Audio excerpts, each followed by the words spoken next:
Fascist Awami League ইতোমধ্যে বিভিন্ন রূপে ফেরার চেষ্টা করে ব্যর্থ হলেও তাদের কুটচাল ও ষড়যন্ত্র অব্যাহত রয়েছে, যার ফলশ্রুতিতে গেল 7 মাসে 2 শতাধিক আন্দোলন মোকাবেলা করতে হয়েছে অন্তর্বর্তী সরকারকে। এসব দাবি দেওয়া লীগ সড়ক অবরোধকারীদের রুখতে পুলিশ প্রশাসনকে ব্যাপক বেগ পেতে হয়েছে, কিন্তু সেনাবাহিনী মাত্র 2 মিনিটে এটার সমাধান করে প্রশংসায় ভাসছেন।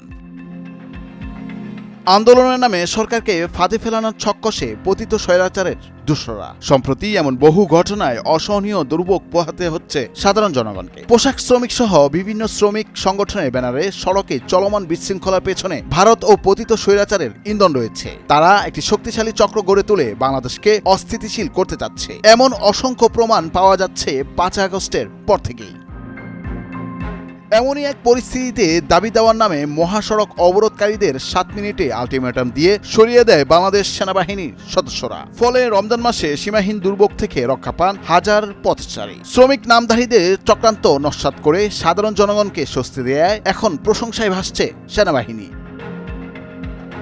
গাজীপুরের তেলিপাড়া এলাকায় 13 মার্চ দুপুরে বিভিন্ন দাবিতে ঢাকা ময়মনসিংহ মহাসড়ক অবরোধ করে একটি কারখানার শ্রমিকরা। দীর্ঘ সময় ধরে সড়ক অবরোধ থাকার কারণে ঘটনাস্থলে সেনাবাহিনী এসে শ্রমিকদের 7 মিনিটের আলটিমেটাম দেয়। সেনাবাহিনী ঘোষণার পর 2 মিনিটের মধ্যে শ্রমিকরা সড়ক থেকে সরে যান।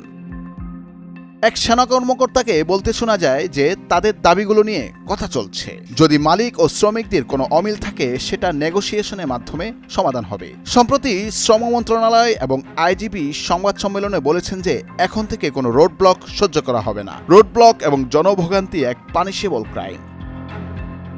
সেই সেনা কর্মকর্তা আরো বলেন, আপনাদের সময় দেওয়া হচ্ছে মাত্র 7 মিনিট। 7 মিনিটের মধ্যে আপনাদের সাইডে দাঁড়িয়ে যেতে হবে। যদি সড়ক না ছাড়েন তাহলে আপনাদের দাবির ব্যাপারে পরে সিদ্ধান্ত হবে, তবে আগে রাস্তা ক্লিয়ার করতে হবে। আমি পরিষ্কার করে বলছি, 7 মিনিটের মধ্যে রাস্তা না ছাড়লে তা আদেশ ভঙ্গ হবে এবং জনভোগান্তি সৃষ্টি করার জন্য আপনাদের বিরুদ্ধে আইনি ব্যবস্থা নেওয়া হবে।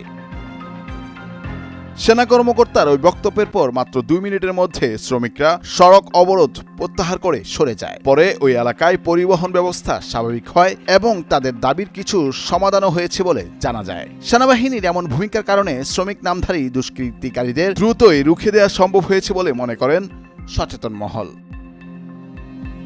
নুরুল আফসার, নয়া দিগন্ত।